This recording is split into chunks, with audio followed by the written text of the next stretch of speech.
บายดีพ่อแม่ประชาชนและลูกค้าลาวโทรคมทุกท่านพบกับข้าพเจ้าภัสรินแก้วดารารับหน้าที่เป็นพิธีกรเพื่อเป็นการช่วยเหลือบรรเทาทุกข์ผู้ประสบภัยน้ำท่วมที่เมืองสนามไซแขวงอัตตปือในระหว่างวันที่24กรกฎาคมที่5สิงหาคม2018ลาวโทรคมได้มีการเปิดรับบริจาคกับลูกค้าลาวโทรคมผ่านเครือข่ายลาวโทรคมด้วย3ช่องทางคือผ่านทาง USSD ผ่านทาง SMS และผ่านทาง M-Serviceรวมเงินทั้งหมดที่ได้รับบริจาค 95,634,038 กีบเงินจำนวนดังกล่าวซึ่งได้รับเกียรติต่างหน้าลูกค้าลาวโทรคมแม่นทานอำนวยการใหญ่ลาวโทรคมให้เกียรติมอบเงินเป็นที่เรียบร้อยแล้วในวันที่10สิงหาคม2018ที่กระทรวงแรงงานและสวัสดิการสังคมซึ่งทางกระทรวงเพิ่นก็จะได้นำเงินดังกล่าวไปช่วยเหลือผู้ประสบภัยน้ำท่วมต่อไปเจ้าลำดับต่อไปขอเรียนเชิญทานทันสมัยซามุนตี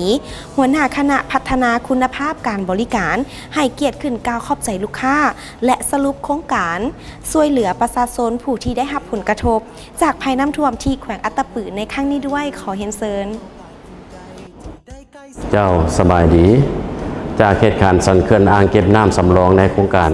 เขื่อนไฟฟ้าเซเปียนเซน้ำน้อยเมืองสนามไซแขวงอัตตปือแตกในวันที่23กรกฎาคมปี 2018ที่ผ่านมาเฮ็ดให้สร้างความเสียหายต่อชีวิตทรัพย์สินและที่อยู่อาศัยพ่อแม่ประชาชนหลายกว่า 6,000 คนเพื่อเป็นการช่วยเหลือบรรเทาทุกข์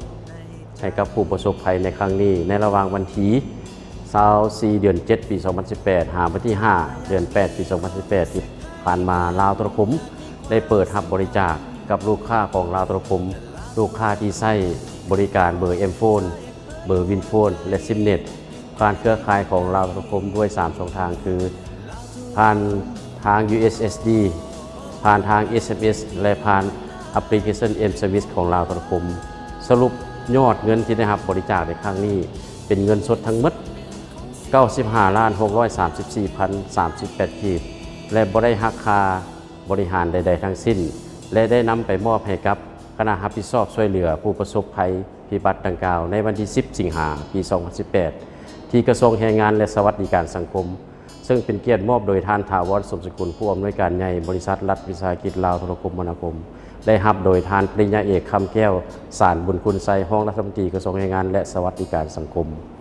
ลาวโทรคมขอแสดงความขอบใจและผู้บุญคุณเป็นอย่างสูงมายังลูกค้าทุกท่านที่ได้แบ่งน้ำใจเพื่อช่วยเหลือผู้ประสบภัยพิบัติที่เมืองสนามไซแขวงอัตตปือในครั้งนี้ขอให้น้ำใจที่ท่าน